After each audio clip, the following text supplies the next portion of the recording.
നമസ്കാരം. മലയാളി വാർത്ത ഇൻസൈഡിലേക്ക് സ്വാഗതം. ടി വാസുദേവൻ നായർ എന്ന പ്രതിഭ ഇനിയില്ല. കാലം കാത്തുവയ്ക്കുന്ന കയ്യൊപ്പ് മലയാളത്തിന് നൽകിയ ടി വാസുദേവൻ നായർ എന്ന ബഹുമുഖ പ്രതിഭ, കഥാകൃത്ത്, നോവലിസ്റ്റ്, പത്രപ്രവർത്തകൻ, പത്രാധിപർ, തിരക്കഥാകൃത്ത്, സംവിധായകൻ, നിർമ്മാതാവ്, ലേഖകൻ, പ്രഭാഷകൻ, നാടകകൃത്ത്, നടൻ, സംവിധായകൻ, നാടക പരിഭാഷകൻ, ഗാനരചയിതാവ്, ബാലസാഹിത്യകാരൻ, അധ്യാപകൻ, സംഘാടകൻ, ഭരണാധികാരി, ജ്ഞാനപീഠം അടക്കമുള്ള പുരസ്കാരങ്ങളുടെ ജേതാവ് എന്നിങ്ങനെ ടിയുടെ വിശേഷണങ്ങൾ നീളുക തന്നെയാണ്. എന്നാൽ ഇത്തരം വിശേഷണങ്ങളെല്ലാം ചാർത്തിക്കിട്ടുന്നതിന് മുൻപ് മറ്റൊരു കുട്ടിയുണ്ടായിരുന്നു, വാസു. അന്ന് ടി എന്ന രണ്ടക്ഷരം ഒപ്പം കൂടിയിട്ടില്ല. BSc പാസ്സായി ജോലിക്കായി ശ്രമിച്ചുകൊണ്ടിരിക്കുന്ന തൊഴിൽ രഹിതൻ മാത്രമായ ടി വാസുദേവൻ നായർ അച്ഛൻ്റെ വീട്ടിലാണ് താമസം. രാത്രി അത്താഴത്തിനിരിക്കുമ്പോൾ അച്ഛൻ്റെ ശാപവാക്കുകൾ ചാട്ടുളിയായി വാസുവിൻ്റെ ചെവിയിലെത്തി. വേണ്ടാത്തതൊക്കെ കുത്തിക്കുറിച്ച് പത്തായപ്പുരയുടെ മുകളിൽ കയറിയിരിക്കുന്ന നശിച്ച ജന്മം, നാടിനും വീടിനും ഉപകാരമില്ലാത്ത സന്തതി, നിനക്കായി ചെലവഴിക്കുന്ന ഓരോ പൈസയും കടലിൽ എറിയുന്ന പോലെ വ്യർത്ഥമാണ്, അശ്രീകരം. അന്ന് ഊൺമേശയിൽ നിന്ന് നിറമിഴികളോടെ എഴുന്നേറ്റു. ഉരുട്ടിയ ചോറുരുളയിൽ കണ്ണീരിൻ്റെ ഉപ്പ് നിറഞ്ഞു. പിറ്റേന്ന് രാവിലെ സ്വന്തമെന്ന് ആകെ പറയാനുള്ള ചെറിയ ഒരു ഇരുമ്പ് പെട്ടിയുമായി വീട്ടിൽ നിന്നിറങ്ങി. യാത്രയ്ക്കുള്ള 2 രൂപ കൊടുത്തത് പരിചയക്കാരനായ മാരാറായിരുന്നു. പിന്നീട് അലയാത്ത ഇടമില്ല, ചെയ്യാത്ത ജോലിയില്ല. ഒടുവിൽ മലയാളത്തിൻ്റെ കഥാകാരനായി വളർന്ന് പന്തലിച്ചു. ചെറുപ്പത്തിൽ ദാരിദ്ര്യം മാത്രമായിരുന്നു കൂട്ട്. കൊച്ചുകുട്ടിയായ വാസുവിന് കുട്ടിക്കാലത്തെ ഏറ്റവും ആഗ്രഹം സദ്യ ഉണ്ണാനായിരുന്നു. എന്നുവെച്ചാൽ വിഭവസമൃദ്ധമായ സദ്യയൊന്നും ആ കുഞ്ഞിൻ്റെ മനസ്സിലില്ല. വയറു നിറച്ച് ചോറുണ്ണണം, അത് മതി. അങ്ങനെ ഒരു പിറന്നാളിന് അമ്മയോട് ധൈര്യം സംഭരിച്ച് പറയുന്നു, എനിക്ക് ഇന്ന് ഉച്ചയ്ക്ക് കഞ്ഞി വേണ്ട, ചോറ് വേണം. ഇത് ടി തന്നെ പറഞ്ഞിട്ടുള്ളതാണ്. കുട്ടിയുടെ ആഗ്രഹം നിറവേറ്റാനായി ആ അമ്മ 3 രൂപ കൊടുത്ത് നെല്ല് വാങ്ങാൻ ഒരാളെ ഏൽപ്പിക്കുന്നു. വീട്ടിൽ 1 മണി നെല്ലോ അരിയോ ഉണ്ടായിരുന്നില്ല. നെല്ലുകുത്തി ചോറ് വെച്ച് മകന് കൊടുക്കാമെന്ന് ആ അമ്മ ആഗ്രഹിച്ചു. നെല്ല് കൊണ്ടുവന്നപ്പോഴേക്കും ഉച്ചയ്ക്ക് 2 മണി. പിന്നെ അത് കുത്തി ചോറാക്കിയപ്പോഴേക്കും സന്ധ്യയായി. വിശപ്പും കെട്ടു. സദ്യയെക്കുറിച്ചുള്ള സ്വപ്നം ആ കുഞ്ഞിൻ്റെ മനസ്സിൽ തന്നെ ബാക്കിയാവുകയും ചെയ്തു. 10ാം ക്ലാസ് കഴിഞ്ഞ് തുടർ പഠനം മുടങ്ങിയപ്പോഴാണ് വായനയിലേക്ക് തിരിയുന്നത്. ഈ സമയത്താണ് മൈ അങ്കിൾ ജൂലി എന്ന വിവർത്തനത്തിന് 4 രൂപ പ്രതിഫലം ലഭിക്കുന്നത്. ഇതന്ന് വലിയ തുകയാണ്. 10 പൈസ പോലും കയ്യിലെടുക്കാൻ ഇല്ലാത്ത കാലം. അന്ന് ടിക്കത് വലിയ കാര്യമായിരുന്നു. ആ സമയത്ത് തന്നെ 10 രൂപയുടെ ഒരു മണി ഓർഡർ കൗമുദിയിൽ നിന്ന് കിട്ടിയതും ടി പങ്കുവച്ചിട്ടുണ്ട്. 91 വർഷത്തെ ജീവിതത്തിൽ 44 വർഷവും സന്തത സഹചാരിയായി സരസ്വതി ടീച്ചർ.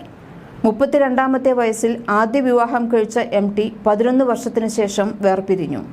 അതിനുശേഷമാണ് സരസ്വതി ടീച്ചർ ടിയുടെ ജീവിതത്തിലേക്ക് വരുന്നത്. 1954 ന്യൂയോർക്ക് ഹെറാൾഡ് ട്രിബ്യൂൺ സംഘടിപ്പിച്ച ലോക ചെറുകഥാ മത്സരത്തിന്റെ ഭാഗമായി മലയാളത്തിൽ മാതൃഭൂമി നടത്തിയ മത്സരത്തിൽ 1ാം സമ്മാനം ടിക്കായിരുന്നു. വളർത്തുമൃഗങ്ങൾ എന്ന ആ ചെറുകഥ മാതൃഭൂമി ആഴ്ചപതിപ്പിൽ പ്രസിദ്ധീകരിച്ചു വന്നതോടെയാണ് ടിയുടെ സാഹിത്യ ജീവിതത്തിൽ വഴിത്തിരിവുണ്ടാകുന്നത്. അങ്ങനെ ടി വാസുദേവൻ നായർ എന്ന പേര് മലയാളത്തിലെ വായനാ സമൂഹത്തിലേക്ക് എത്തി.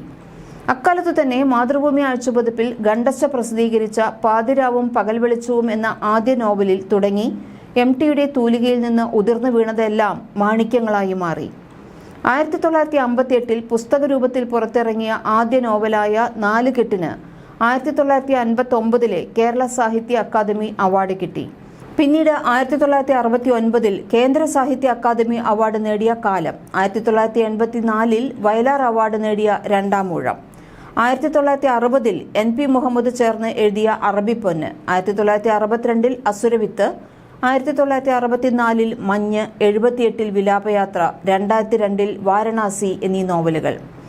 ഓടക്കുഴൽ അവാർഡ് നേടിയ വാനപ്രസ്ഥം, രക്തം പുരണ്ട മണൽത്തരികൾ, വെയിലും നിലാവും, വേദനയുടെ പൂക്കൾ, നിന്റെ ഓർമ്മയ്ക്ക്, ഓളവും തീരവും, ഇരുട്ടിന്റെ ആത്മാവ്, കുട്ടിയടത്തി, നഷ്ടപ്പെട്ട ദിനങ്ങൾ, ബന്ധനം, പതനം, കളിവീട്, ഡാറസ്സലാം, അജ്ഞാതന്റെ ഉയരാത്ത സ്മാരകം, അഭയം തേടി വീണ്ടും, സ്വർഗം തുറക്കുന്ന സമയം, ഷെർലക്ക് തുടങ്ങി വായനക്കാർ നെഞ്ചോട് ചേർത്ത നിരവധി കഥകളും ടിയുടെ തൂലികയിൽ നിന്ന് പിറന്നു വീണു. മനുഷ്യന്റെ മനോവ്യതയും സംഘർഷവും അക്ഷര നക്ഷത്രങ്ങളായി പിറവിയെടുത്തു. മരുമക്കത്തായ വ്യവസ്ഥയും നായർ തറവാടുകളും അവിടുത്തെ നിസ്സഹായരായ മനുഷ്യരുടെ മനോവ്യാപാരങ്ങളെല്ലാം അക്ഷരങ്ങളായി തിളങ്ങി വീണു. 2005 രാജ്യം MTയെ പത്മഭൂഷൺ നൽകി ആദരിച്ചു. സാഹിത്യരംഗത്ത് ഭാരതത്തിൽ നൽകപ്പെടുന്ന ഏറ്റവും ഉയർന്ന പുരസ്കാരമായ ജ്ഞാനപീഠം 1995 ലഭിച്ചു. കേന്ദ്ര സാഹിത്യ Akademi award, Kerala Sahitya Akademi award, Vayalar award, Mathrubhumi പുരസ്കാരം, ഓടക്കുഴൽ അവാർഡ്, മുട്ടത്ത് വർക്കി അവാർഡ്, പത്മരാജൻ പുരസ്കാരം എന്നിങ്ങനെ എണ്ണമറ്റ ഒരുപാട് ബഹുമതികൾ അദ്ദേഹത്തിന് ലഭിച്ചു. മലയാള സാഹിത്യത്തിന് നൽകിയ അമൂല്യ സംഭാവനകൾ കണക്കിലെടുത്ത് കോഴിക്കോട് സർവകലാശാലയും മഹാത്മാഗാന്ധി സർവകലാശാലയും ഡീലിറ്റ് നൽകി ആദരിച്ചു. MT ആദ്യമായി സംവിധാനം ചെയ്ത ചിത്രമായ നിർമാല്യം 1973 ഏറ്റവും നല്ല ചലച്ചിത്രത്തിനുള്ള ദേശീയ പുരസ്കാരം നേടി. ഇതിനു പുറമെ 30-ലേറെ ദേശീയ സംസ്ഥാന അവാർഡുകൾ അദ്ദേഹത്തിന് ലഭിച്ചു.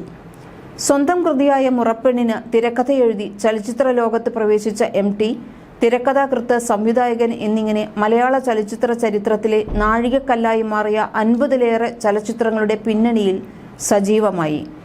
1973 നിർമാല്യം, ബന്ധനം 1978, മഞ്ഞ് 1982, വാരിക്കുഴി 82, കടവ് 1991, ഒരു ചെറുപുഞ്ചിരി 2000 ഈ ചിത്രങ്ങളെല്ലാം തന്നെ MT സംവിധാനം ചെയ്തു.